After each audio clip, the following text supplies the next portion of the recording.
Buenos días, hermanos, para todos. Bienvenidos a Antioquía, tu hogar RK. Bienvenido a los hermanos de la sede Rocío Bajo de Kennedy. En esta mañana que el Señor nos regala tan preciosa, quiero compartir con ustedes una palabra. Está en el libro de Proverbios, el capítulo 2. Y quiero compartirlas porque en estos tiempos es no solo en estos, en todo momento, pero más en estos, la gente necesita escuchar palabras de vida y no palabras de muerte. Así que quiero leerles, dice Excelencias de la Sabiduría. Dice: Hijo mío, si recibieres mis palabras y mis mandamientos, guardares dentro de ti, haciendo estar atento a tu oído a la sabiduría, si inclinares tu corazón a la prudencia, si clamares a la inteligencia y a la prudencia dieras tu voz, si como a la plata la buscares y la escudriñares como a tesoros, entonces entenderás el temor de Jehová y hallarás el conocimiento de Dios, porque Jehová da la sabiduría, y de su boca viene el conocimiento y la inteligencia. Él provee de sana sabiduría a los rectos, es escudo a los que caminan rectamente. Es el que guarda las veredas del juicio y preserva el camino de sus santos. Entonces entenderás justicia, juicio y equidad, y todo buen camino. Hermanos, también en este capítulo de Primera de Proverbios, el versículo 7 dice que el principio de la sabiduría es el temor de Jehová. Así que mi invitación en esta mañana es que podamos buscar la sabiduría, que podamos buscar en medio de lo que Dios nos llama, el temor a Jehová. Y dice que si nosotros guardamos sus mandamientos, si nosotros estamos atentos a su voz, si buscamos de corazón lo que el Señor quiere hablar a nuestras vidas, si disponemos todo para que Él nos hable, para que podamos actuar en situaciones como la que hoy vivimos, si podemos hablar, hermanos, vuelvo y repito, palabras de vida y no de muerte. Y acá la palabra dice que Él provee la sana sabiduría, y hay que tener muy en cuenta eso, porque es la sana sabiduría, que podamos recibir de Dios la sana sabiduría, poder comprenderla, practicarla, llegar a muchas personas con esa sabiduría. Y recuerdo que en una enseñanza del pastor Samuel, él nos decía que la sabiduría es igual a Jesús. Así que qué mejor maestro que nos puede enseñar cómo es la sabiduría, cómo podemos hallarla, actuar como Jesús, poder tener esos momentos en donde Él actuaba, en donde Él hacía ya sea milagros, donde a veces se sentía tentado, donde se sentía oprimido. Hubieron momentos donde Él tuvo que huir de donde estaba porque lo estaban persiguiendo para matarlo, pero no porque Él no pudiera hacer nada, sino que actuaba sabiamente. Así que en esta mañana yo quiero orar por sabiduría y que podamos nosotros poder clamar a Dios por ella. Amén. Amado Señor, en esta mañana yo te quiero pedir por mis hermanos, por mí, por cada persona que me escucha, Señor, que ellos puedan pedir, Señor, de ti la sabiduría, que podamos guardar tus mandamientos, Señor, que podamos buscar la inteligencia, Señor, que podamos hallar tesoros, Padre, pero en ti, que podamos entender el temor a Jehová, Señor, que podamos llevarlo en nuestro corazón, que podamos practicarlo, Señor, que aquellas personas que sienten odio en sus corazones, resentimiento, que expulsan de su boca solo palabras de muerte, Señor, nosotros podamos hablar y que ellos puedan escuchar palabras de vida, Señor, que ellos puedan escuchar esperanzas aunque no quieran, Señor. Yo te pido de una manera especial que nos uses, Señor, que nos permitas hablarle a aquellas personas aunque se hagan las sordas, Señor, que podamos llegar, Señor, que podamos interceder que podamos orar, Señor, que podamos seguir buscándote para que tú nos des esa sabiduría, esa sana sabiduría que dice tu palabra, Señor. Yo te pido de una manera especial que bendigas a mis hermanos, que los guardes en cualquier momento en donde estás, Señor.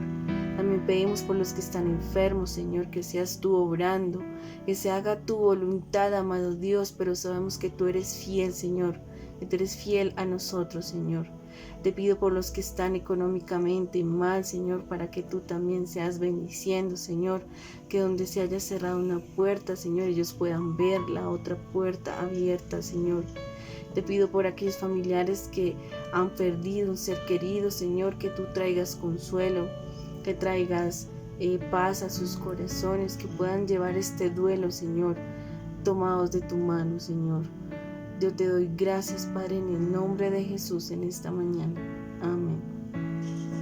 Hermanos, y quiero invitarlos a que podamos alabar al Señor, que podamos cantarle, alabarlo, como nos enseñaba el pastor Samuel, alabar lo que salga de nuestro corazón, alabarle a Jehová, alabarle con todo nuestro corazón y nuestro espíritu.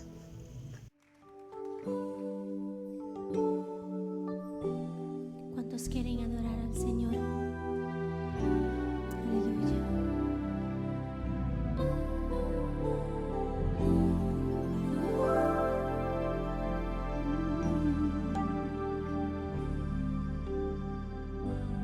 Vengo a ti, Señor, cámbiame, renuévame por la gracia que encontré en ti.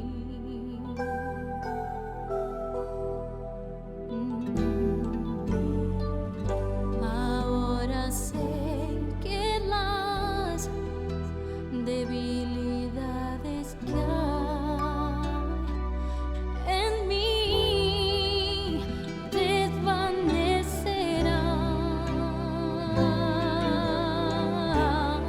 por el poder de tu amor.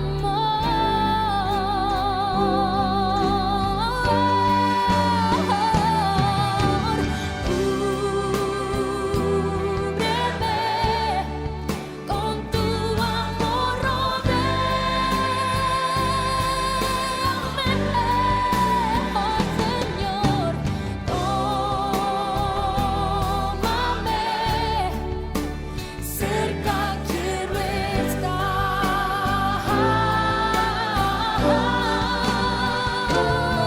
y al esperar nuevas fuerzas yo tendré y me levantaré como las águilas por el poder de tu amor.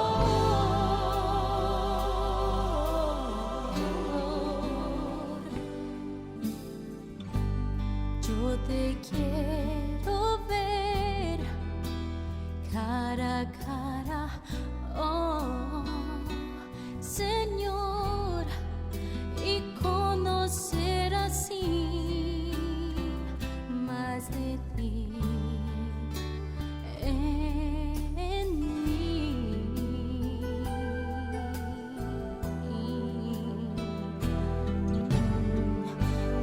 Prepárame, Señor, para hacer tu voluntad,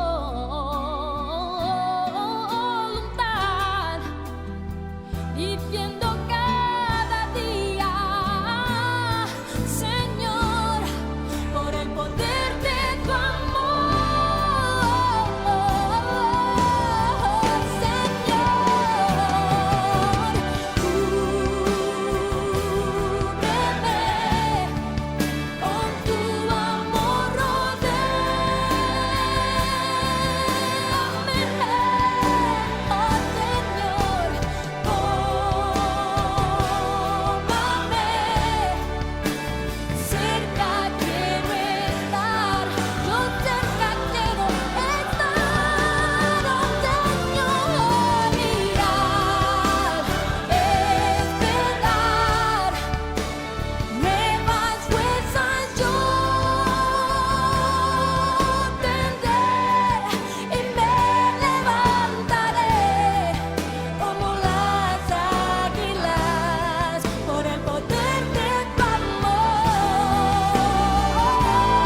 sobre todo poder y rey,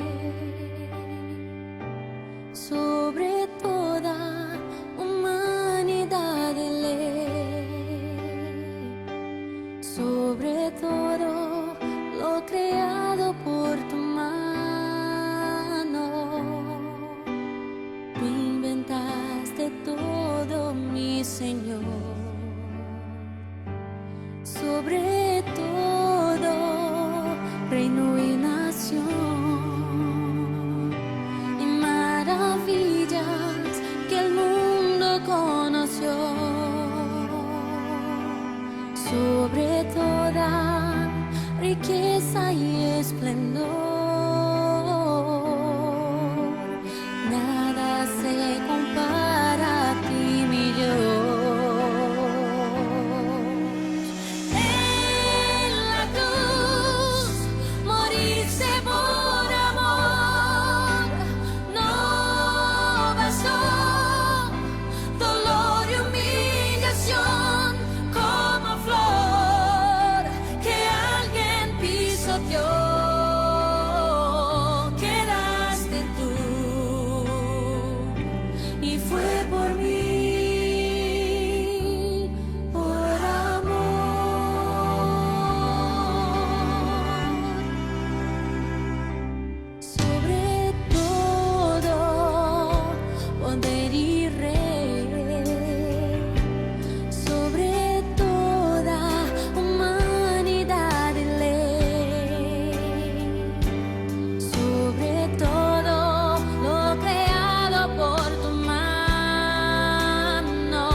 Todo, mi Señor, sobre todo reino y nación y maravillas que el mundo conoció, sobre toda riqueza y esplendor, nada se compara.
Fue por mí, por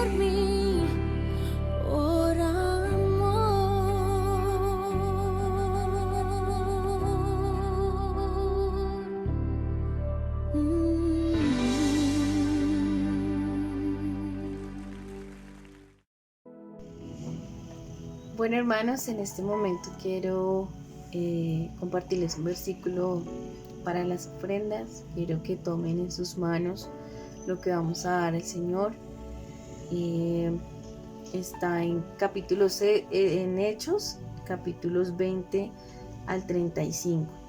Y dice: en todo os he enseñado que, trabajando así, se debe ayudar a los necesitados y recordar las palabras del Señor Jesús, que dijo: más bienaventurado es dar que recibir. Así que, hermanos, demos, así como dice la palabra, bienaventurado es mejor dar que recibir. Muchas veces como seres humanos nos cuesta dar, pero qué mejor dar al que nos dio el trabajo, al que día a día nos permite trabajar, al que día a día nos da la oportunidad de un día más para poder seguir trabajando. Así que también ayudar a los que lo necesitan. Que quiero orar por aquellos diezmos y ofrendas. Amado Señor, en esta mañana yo te doy gracias. Gracias porque eres tú el que nos permite trabajar, Señor. El que nos da, Señor, el que nos provee. Y damos, Señor, en esta mañana con alegría. Damos de corazón, Señor, porque eres tú, Señor, el que nos permite dar, Señor. Gracias, amado Rey. Yo te pido que bendigas a las personas que tienen su ofrenda, Señor, a las que no también, porque sabemos que en su corazón está el dar, que quieren dar, Señor.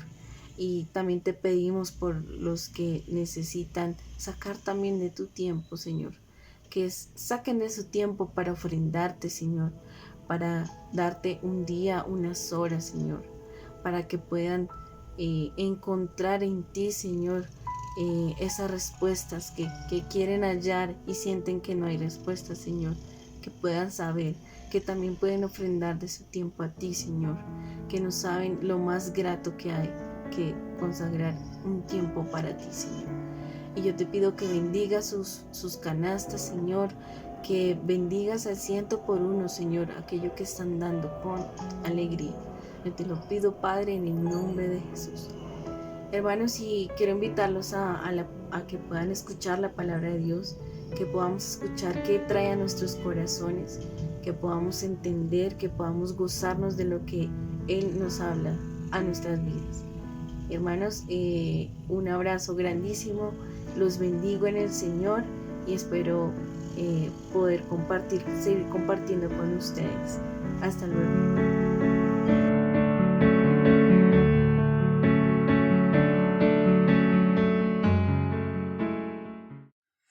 Dios les bendiga. En esta mañana quiero continuar con la enseñanza SOS Colombia. Colombia tiene necesidades grandes y la iglesia puede mostrar el camino para la solución de dichas falencias. Una de estas insuficiencias que tenemos en Colombia, que tenemos los colombianos, es la falta de restitución. Y de esto hablaré hoy. La restitución, Dios la estableció como una ley escrita en el año 1490 aproximadamente antes de Cristo. Quedó plasmada en la Torá. Hace ya miles de años fue establecida y hoy en día debemos retomar estas verdades y aplicarlas para nuestro contexto. Hoy los colombianos necesitamos restitución. Y ese es el tema de esta mañana.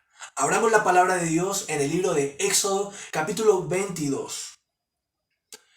Y allí encontraremos el primer punto de la enseñanza: restituyendo al prójimo.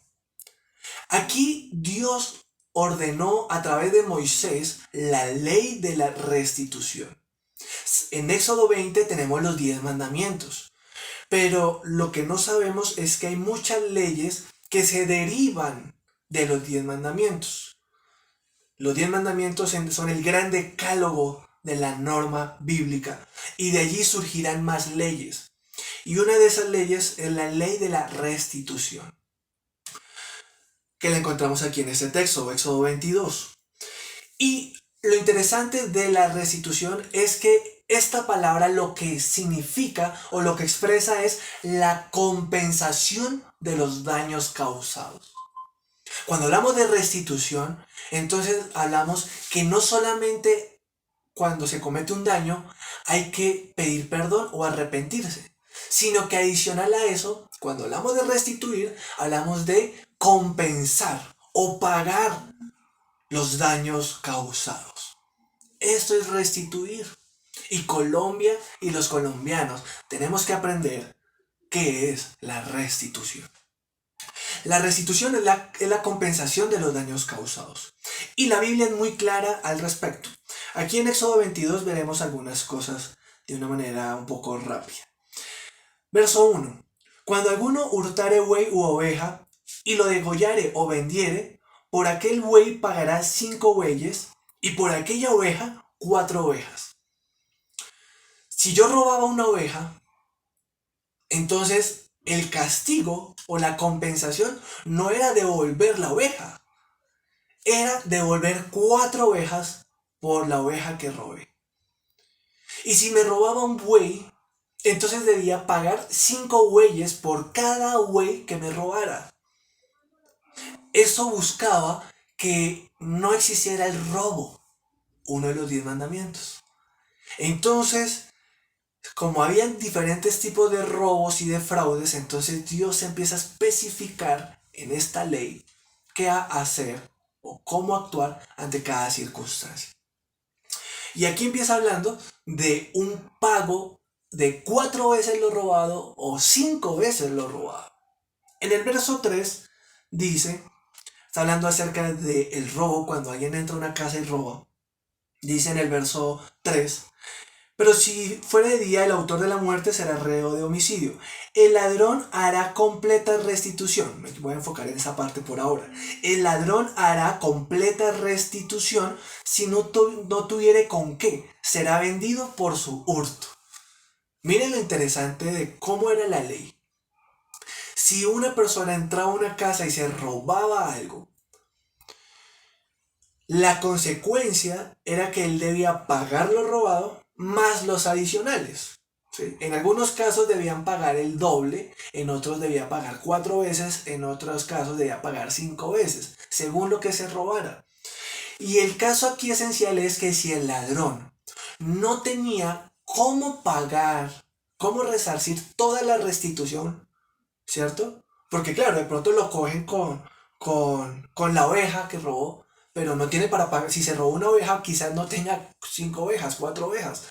Entonces, si no tenía cómo pagar la restitución completa, debían venderlo a él por su hurto. Y con la vendida de este hombre, de este ladrón, se compensaba el pago. ¿Qué es lo interesante de esta verdad?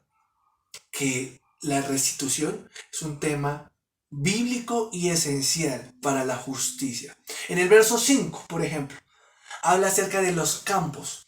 Entonces, ¿qué es lo que pasa? Dice allí, si alguno hiciere pastar en campo o viña y metiere su bestia en campo de otro, de lo mejor de su campo y de lo mejor de su viña pagará. Sucede que yo tengo mi campo y tengo un ganado y lo quiero poner a pastar, o sea, a comer pasto. Y en mi avaricia y codicia, entonces digo, no voy a afectar mi campo, los voy a meter en el campo de mi vecino. Entonces la consecuencia o el pago o la restitución de esto que yo cometí era pagar con lo mejor de mi viña. Ya la viña tenía un valor mucho más alto que el pasto. La viña era todo el sembrado de viñedos, de uvas. Con esto es que había que pagar. La sanción siempre era adicional, era una compensación mayor por el daño causado. El verso 7 nos da otro ejemplo sobre la restitución. Cuando alguno diere a su prójimo plata o alhajas a guardar, y fuere hurtado de la casa de aquel hombre, si el ladrón fuere hallado, pagará el doble. Entonces aquí ya la sanción era menor. Si robaba cosas materiales como alhajas, como piezas de plata, piezas de bronce, entonces debía pagar el doble. Si se robaba 10 alhajas de plata, debía compensar. Si robó 10, debía compensar con 20 alhajas. Y si no tenía cómo pagarlas, entonces lo debían vender. Interesante forma de la ley de Dios para tratar el robo, para tratar la restitución. Verso 8. Si el ladrón no fuera hallado, entonces el dueño de la casa será presentado a los jueces para que se vea si ha metido su mano en los bienes de su prójimo. Entonces, ¿qué sucede? En mi casa yo tenía un dinero guardado de un vecino, de un amigo. Si me lo robaban, yo no simplemente decía, ay, me lo robaron y no puedo hacer nada. No. Yo debía ir y presentarme ante los jueces. En el tiempo del Éxodo, el juez era el sacerdote. Porque en ese tiempo los sacerdotes eran los líderes religiosos ilegales, llamémoslo así, los que se encargaban de la ley en la nación. No solamente las leyes religiosas, sino las leyes civiles.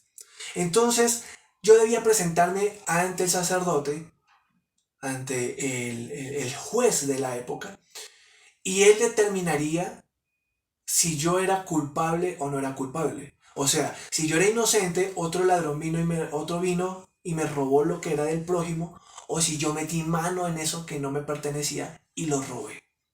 Y si lo había robado, debería pagar. Debería pagar. Ahora, hablemos más de restitución. También el fraude, no solo el robo, sino el fraude, tenía su sanción.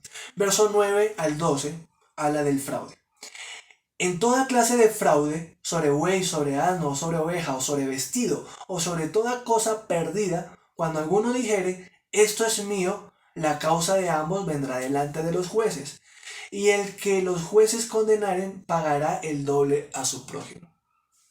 Si había algo que determinaban dos personas diciendo, eso me pertenece, esto era fraude, porque alguno de los dos estaban cometiendo fraude. Entonces, la sanción para el fraude era cuando se hallara el culpable debía pagar el doble. Coloquemos un ejemplo práctico. Una persona roba 30.000 millones de pesos, eso no pasa en Colombia, ¿cierto? Nunca. 30.000 millones de pesos, debería pagar 60.000 millones de pesos. Si no tiene con qué pagar, entonces deberá restituir con su propia libertad. Eso es a lo que se expresa cuando dice que lo vendían. Está pagando con su libertad, porque la libertad tiene un valor, un precio. Ahora, sigue diciendo la palabra de Dios. Estamos en el tema, en la parte del fraude. Sigue diciendo verso 10. Si alguno hubiere dado a su prójimo asno o buey u oveja o cualquier otro animal a guardar, y éste muere o es estropeado, o fuere llevado sin verlo nadie, juramento de Jehová habrá entre ambos, de que no metió su mano a los bienes de su prójimo, y su dueño lo aceptará y el otro no pagará. Miren, el valor de la palabra está aquí. Si la persona decía realmente yo no fui culpable, se le aceptaría, haciendo juramento a Dios. Porque Dios también defiende a los indefensos, a los que roban, a los que ultrajan. Dios es defensor. Mas si lo hubiere sido hurtado, resarcirá a su dueño. O sea, deberá restituir lo que robó. Y ya sabemos que no solo se devuelve lo que se roba, sino paga un adicional. Ahora, también habían equivocaciones. A veces se podían cometer errores. Pero en los errores también se debía restituir. Dos ejemplos rápido cuenta aquí la palabra de Dios en Éxodo 22. Uno era que cuando se incendiaba un campo, ustedes saben que esa es una costumbre agrícola muy típica, y es que el campo se quema, por ejemplo, cuando hay mucha maleza, en este caso habla de espinos, eso está en el verso 6 al 7. Entonces, si yo en mi campo quemaba lo que eran los espinos para alistar el terreno, y ese fuego se extendía al campo del otro, entonces yo debía pagar lo que se quemó. No era cuestión de decir, fue un accidente, qué pena, no, también había que restituir lo que se había quemado. Y por otra parte, del verso 13 al 15, dice que si uno estropeaba algo, por ejemplo un animal o una herramienta, entonces debía uno pagarla si el dueño estaba ausente. Si el dueño de ese animal o de esa máquina no estaba presente, yo debía pagar por mi equivocación el daño. Pero si el dueño estaba presente, entonces él puede darse cuenta que sí fue un accidente, fue una equivocación. Entonces dice la palabra de Dios allí en el verso 15 que no deberá pagar. ¿Por qué? Porque normalmente uno paga un alquiler y dentro del costo del alquiler se cubre el riesgo de daños. Por eso dice ahí, si el dueño estaba presente, no la pagará. Si era alquilada, reciba el dueño el alquiler. Hoy en día, si uno saca una máquina alquilada, uno tiene que pagar el alquiler y aparte de eso uno tiene que dejar 1 millón, 1,5 millones de pesos muchas veces por esa máquina por si se daña. Y si se daña, entonces uno paga el alquiler y adicionalmente tiene que pagar la máquina. Pero la ley de Dios no era así. ¿Por qué? Porque se sabe que una máquina con los precios de alquiler fácil, rápidamente cubre el precio de la máquina, ¿cierto? Uno sabe que una máquina que cuesta 1.000.000 de pesos se alquila en 100.000 pesos. Con 10 alquileres ya se cubrió el valor de la máquina. Por eso Dios era recto y justo en las condiciones. Y si entonces dice allí, si el animal o la máquina era alquilada y se daña, entonces el dueño simplemente reciba el precio del alquiler. Y con esto quedaba restituido el daño. Ahora, no solamente cuando hablamos de restitución es restituir al prójimo, es restituir a Dios. Y este es el segundo punto, restituyendo a Dios. Levítico capítulo 6, verso del 1 al 7. Allí dice la palabra de Dios: habló Jehová a Moisés diciendo, cuando una persona pecare e hiciere prevaricación contra Jehová, y negare a su prójimo lo encomendado o dejado en su mano, o bien robare o calumniare a su prójimo, o habiendo hallado lo perdido, después lo negare, y jurare en falso, en alguna de todas aquellas cosas en que suele pecar el hombre, entonces, habiendo pecado y ofendido, restituirá aquello que robó, o el daño de la calumnia, o el depósito que se le encomendó, o lo perdido que halló, o todo aquello sobre lo que hubiere jurado falsamente, lo restituirá por entero a aquel a quien pertenece, y añadirá a ello la quinta parte en el día de su expiación.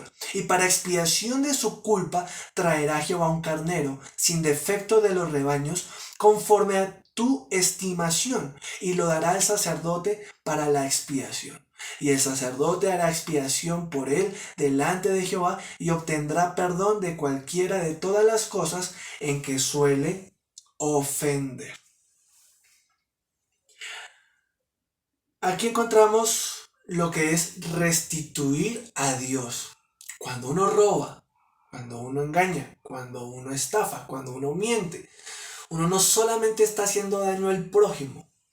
La Biblia dice que uno está haciendo daño a Dios. Uno está pecando contra Dios y debe restituir el daño. Aparece en el verso 1 la palabra prevaricación. Y la prevaricación es la violación de un compromiso con conocimiento de causa. En palabras prácticas, es pecar conscientemente de lo que está cometiendo. Eso es prevaricar. Y requiere una sanción. Aquí habla de restitución. Prevaricamos cuando desobedecemos conscientemente la ley de Dios. Dios dice, no robarás. Y yo conscientemente decido robar. Allí estoy prevaricando, porque estoy violando un compromiso. Fue un compromiso que hice con Dios de no robar y estoy robando. Entonces, desobedecemos conscientemente la ley de Dios y por consiguiente pecamos contra Dios. Aquí surge la pregunta, bueno, si yo robé a mi prójimo, restituyo. Ahora, si peco contra Dios, ¿cómo restituyo? Hay 4 cosas aquí que se enfatizan: el robo, el engaño, la calumnia y el falso testimonio. Estos 4 son claros pecados que cometemos contra Dios, contra el prójimo también. Pero me enfoco aquí en Dios. Cuando yo robo, no le robo solo al prójimo, le robo a Dios. Cuando yo engaño, no estoy engañando solo al prójimo, estoy engañando a Dios. Cuando calumnio, cuando hablo mentira del otro, cuando me invento chismes, cuando opino sin argumentos, cuando hablo del otro sin tener evidencia, esto es calumniar. El chisme, la calumnia, son pecados delante de Dios. Cuando yo opino del otro sin suficiente evidencia y testimonio, estoy calumniando y estoy pecando contra Dios. Y el falso testimonio. El falso testimonio. 4 pecados que exigen la restitución a Dios. ¿Cómo vas a restituir cuando robes? ¿O cuando engañes? ¿O cuando calumnies? ¿O cuando eleves falso testimonio? ¿Cómo vas a restituir a Dios el daño causado? Por eso Dios quiere que no pequemos. Dios quiere que no robemos. Dios quiere que no engañemos. Dios quiere que no calumniemos. Y Dios quiere que no elevemos falso testimonio. La pregunta es, si pecamos, ¿cómo restituiremos a Dios ante esta maldad? Debemos restituir a Dios por la violación de la ley, por la violación de su palabra. En el caso del Antiguo Testamento estaba la ofrenda de la expiación, una ofrenda que se traía al sumo sacerdote para expiar los pecados de la persona. Expiar es limpiar, básicamente. De eso se trata expiar. Expiar es limpiar los pecados. Había diferentes tipos de ofrendas en el Antiguo Testamento, en el Levítico. Y el caso de la expiación hacía parte de las ofrendas de limpieza, ofrendas de transgresión están catalogadas. Y estas ofrendas de transgresión lo que buscaban era la limpieza de la culpa. Si la persona cometía robo, engaño, calumnia o falso testimonio, pecaba contra Dios. Y la persona tenía la oportunidad de arrepentirse, de ir ante el sacerdote y reconocer que había fallado, reconocer que había pecado, y llevaba una ofrenda como muestra de su arrepentimiento, como muestra de su culpabilidad. Y esta parte es importantísima para que nuestro país mejore. El reconocimiento del error. Pero más que el reconocimiento del error, el reconocimiento de la culpa, la manifestación de la culpabilidad en el corazón del ser humano cuando pecamos. Cuando pecamos, Dios quiere que nuestro corazón se contrite, se humille y se arrepienta y busque la restitución. Busque restituir, busque limpiar las transgresiones. Lo hermoso en Dios es que Dios dice que los pecados serían perdonados. Perdonados si la persona tomaba esa iniciativa de ir y arrepentirse. Dios está dispuesto a restituir. Dios está dispuesto a aceptar tu restitución en arrepentimiento. Ahora, no era simplemente yo ir y presentarme, me equivoqué. No, tenían que ir y llevar un sacrificio. Y esto es muy importante en la ley de la restitución. Y lo veremos más adelante el por qué este animal era importante y por qué era presentado para la limpieza de la culpa. Pero pasemos al tercer punto. La máxima restitución. Proverbios capítulo 6, verso 31. Allí encontramos ahora al rey Salomón. Y él también va a hablar sobre la ley de la restitución. Allí habla del ladrón, del que roba. Dice, Proverbios 6:31. Pero si es sorprendido, está hablando del ladrón, pagará 7 veces. Oh, hermanos.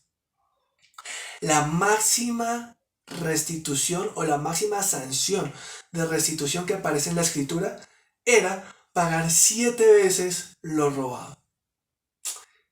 Qué interesante ver que alguien que robe 50.000 millones de pesos tenga que pagar 350.000 millones de pesos, ¿no?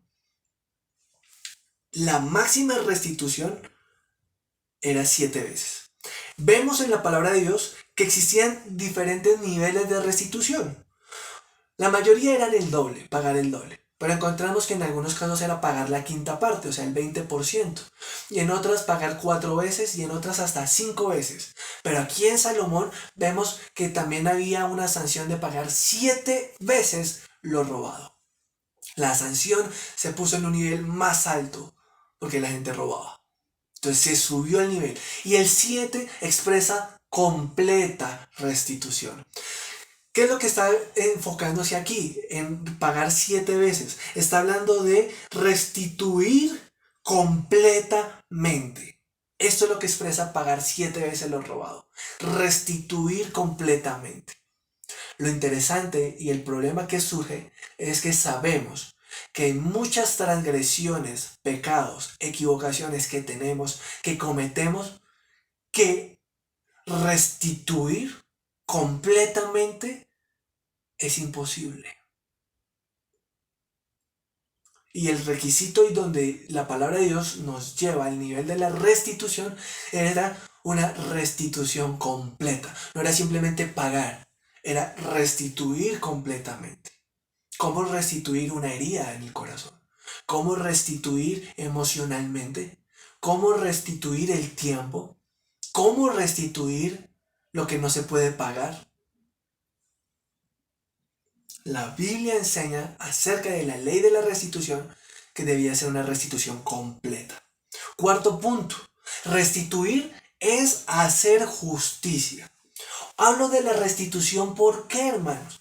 Porque en Colombia se necesita justicia, pero la justicia no está a cargo de un grupo de personas.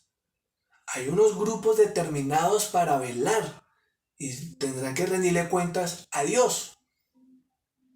Pero cada colombiano tenemos una responsabilidad de hacer justicia, de practicar la justicia. Y nuestra Colombia será mejor el día que cada uno de nosotros restituyamos haciendo justicia en nuestro contexto, en nuestra casa, en nuestra familia, con nuestros hijos, con nuestros familiares. A veces podemos tener conflictos entre familia, entre familiares cercanos, lejanos, pero debemos buscar hacer justicia, porque restituir es hacer justicia. Vayamos a Ezequiel. Uy, hermanos, el libro de Ezequiel es tremendo y este texto es poderoso. Ezequiel capítulo 33, verso 13 al 16. Ezequiel 33, 13 al 16. Dice la palabra de Dios: cuando yo dijere al justo, de cierto vivirás. Aquí está hablando hacia Dios, el Dios es el que está hablando. Cuando yo dijere al justo, de cierto vivirás, y él confiado en su justicia hiciere iniquidad, todas sus justicias no serán recordadas, sino que morirá por su iniquidad que hizo. Qué tremendo. 14. Y cuando yo dijere al impío, de cierto morirás, si él se convirtiere de su pecado e hiciere según el derecho y la justicia, si el impío restituyere. Oh, hermanos, mira, aquí aparece nuevamente la palabra restitución. Si el impío restituyere la prenda, devolviere lo que hubiere robado, y caminar en los estatutos de la vida, no haciendo iniquidad, vivirá ciertamente y no morirá. No se le recordará ninguno de sus pecados que había cometido. Hizo según el derecho y la justicia, vivirá ciertamente. ¡Aleluya! ¡Aleluya! ¡Gloria a Dios! Restituir es hacer justicia. Dios es el juez, lo he dicho. Y aquí vemos a Dios actuando como juez. Y Él dice lo siguiente: si una persona es correcta, y porque cree que es correcta, se confía y comete transgresión, o peca o falla, por su pecado morirá. Pero en el caso de el que actuó mal de pronto durante su vida, ha cometido, siempre ha vivido siempre en el pecado. Pero, ¿qué dice la palabra de Dios allí? Pero devolviere lo que robó. Y caminara, dice ahí la palabra de Dios, y caminara por el camino de la justicia, el camino del Señor, que es recto, entonces no morirá, sino que vivirá. Hermanos, la justicia de Dios es poderosa. ¿Qué es lo que dice la justicia de Dios aquí respecto a la restitución? Aunque se haga el 99%, aunque usted, hermano, hermana, que me escuche, haga el 99% de cosas bien y haga 1% de cosas mal, la justicia demanda restituir el 1% de mal que hizo y puede implicar la muerte del transgresor. Si usted hizo 99 cosas bien y una mal, esto no le va a servir para que Dios lo salve. Porque por esa que hizo mal, Dios lo puede condenar a muerte y a muerte eterna. Pero la Biblia también dice que en el caso contrario, si usted comete 99 cosas mal, y no es que haga una cosa bien, no. Es que hace 99 cosas mal, pero se arrepiente. Si se arrepiente, restituye y empieza a vivir en el derecho y la justicia, vivirá. Si se arrepiente y empieza a devolver y a pagar las cosas que debía y a restituir lo que dañó emocionalmente y a restituir lo que ha dañado espiritualmente y a restituir al prójimo y restituir al otro, no morirá, sino que vivirá. Aquí recuerdo la historia cuando Zaqueo, aquel hombre pequeño de estatura, se sube en un árbol, ve a Jesús porque quiere ver a Jesús y Jesús lo ve y le dice: Zaqueo, iré a tu casa. Y nuestro Señor Jesucristo lo visita. Y allí dice la palabra de Dios que Zaqueo se paró y dijo: devuelvo las riquezas. Y si alguno robé, devuelvo 4 veces lo robado. La ley le exigía pagar el doble, pero él cuadruplicó. Porque él no era cuestión de cuánto devolviera. Esto no era lo que le interesaba a Jesús. Cuánto devolvieras. A Jesús le interesó el corazón arrepentido. Y por eso ese día el Señor Jesús le dijo a Zaqueo: hoy ha venido la salvación a esta casa. No es cuestión de cuántas cosas hagas mal o cuántas cosas hagas bien. La cuestión respecto a la justicia de Dios y a la restitución es que si te arrepientes y buscas la restitución y empiezas a vivir en el derecho y la justicia, no morirás, sino que vivirás. Quinto punto: el Dios de la restitución. Mateo capítulo 18, verso 23 al 27. Encontramos una historia que simplemente quiero compartir, no la leeré, pero la conocemos. Es la historia de los 2 deudores. Dice la palabra de Dios que un amo tenía un siervo y ese siervo le debía muchas cosas. Y entonces el amo le dijo: págame. Y el siervo le dijo: no tengo con qué pagar. Entonces el amo le dijo: ok, como no tienes con qué pagar, esto es restitución. Como no tienes con qué pagar, entonces te voy a vender a ti.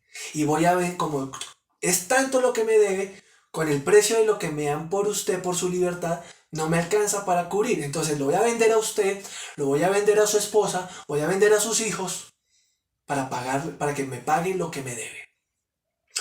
el siervo le rogó y le suplicó: Señor, por favor, ten misericordia de mí. Y la historia dice que el Señor, que está hablando de Dios, es el ejemplo, es una historia relacionándose a Dios, una parábola. Dice que movido a misericordia le perdonó la deuda. Este siervo debía restituir a su amo, pero no tenía cómo restituir. Y la ley demandaba venderle a él y a su familia.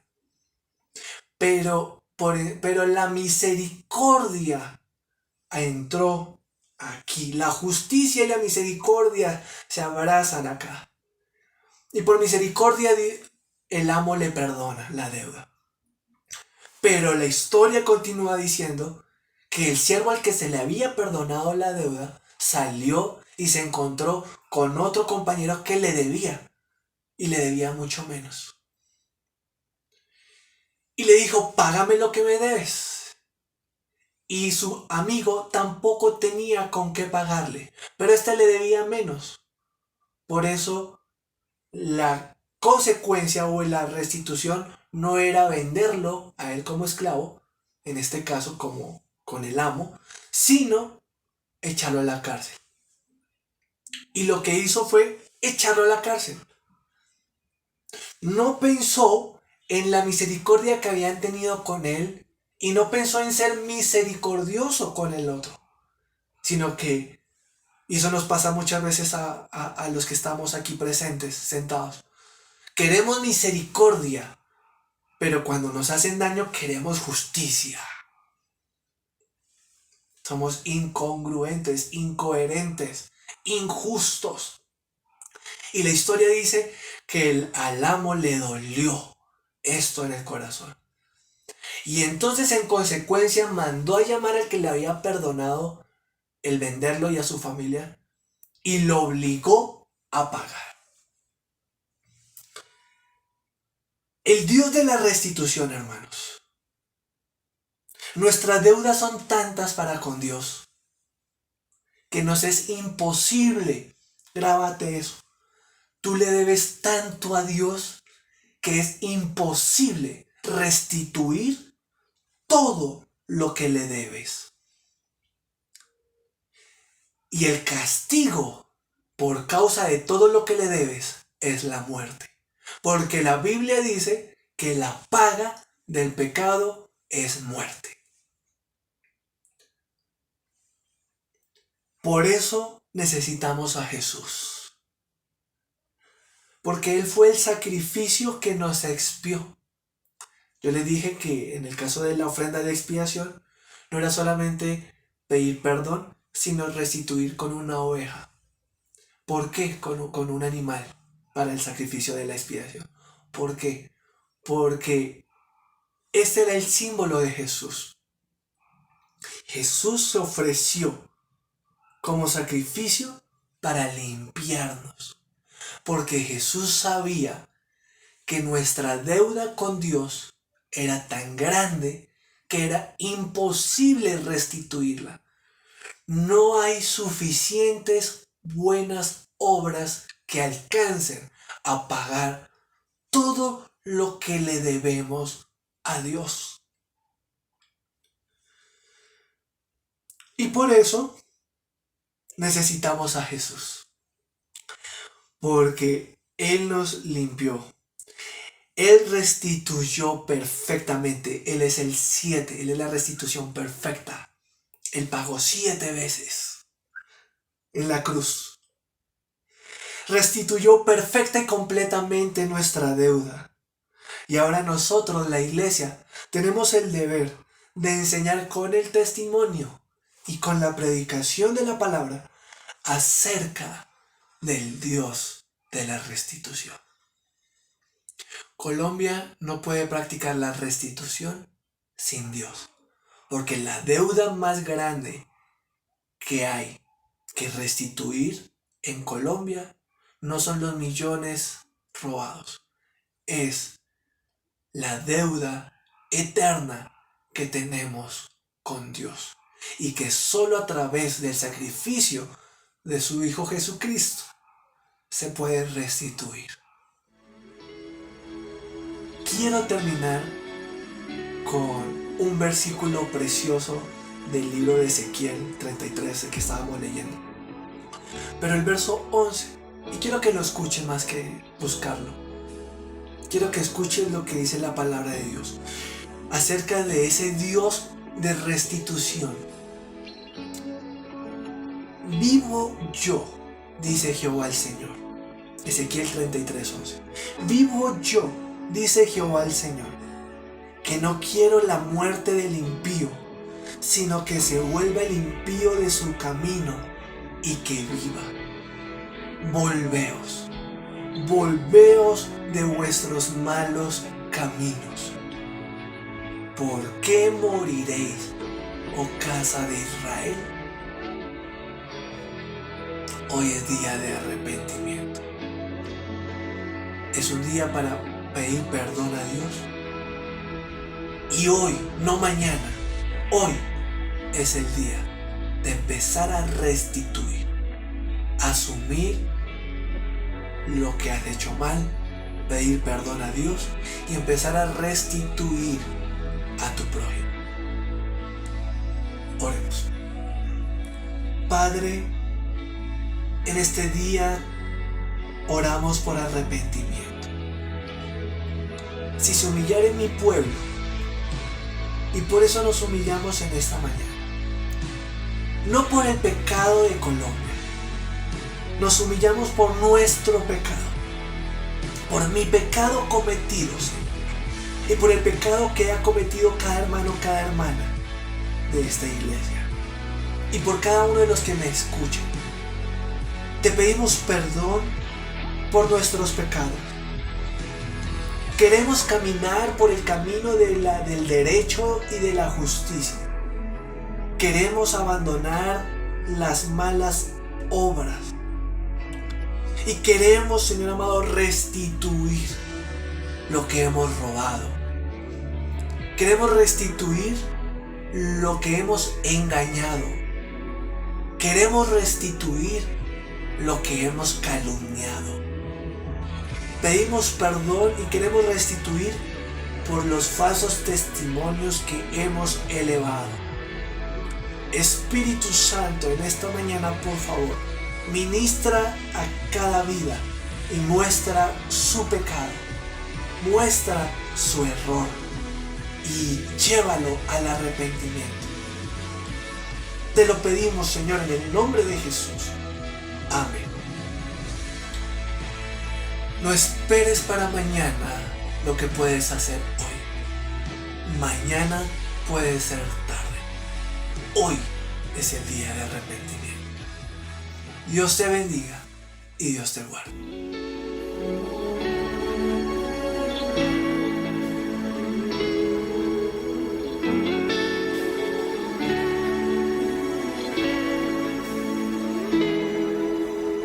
Quiero estar tan cerca y solo oír tu gran amor.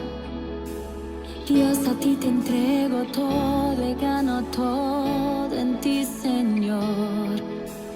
Quiero estar tan cerca y oír tu corazón. Dejar que hoy mi vida sea guiada por tus manos. Canto a tu santo nombre y lo imposible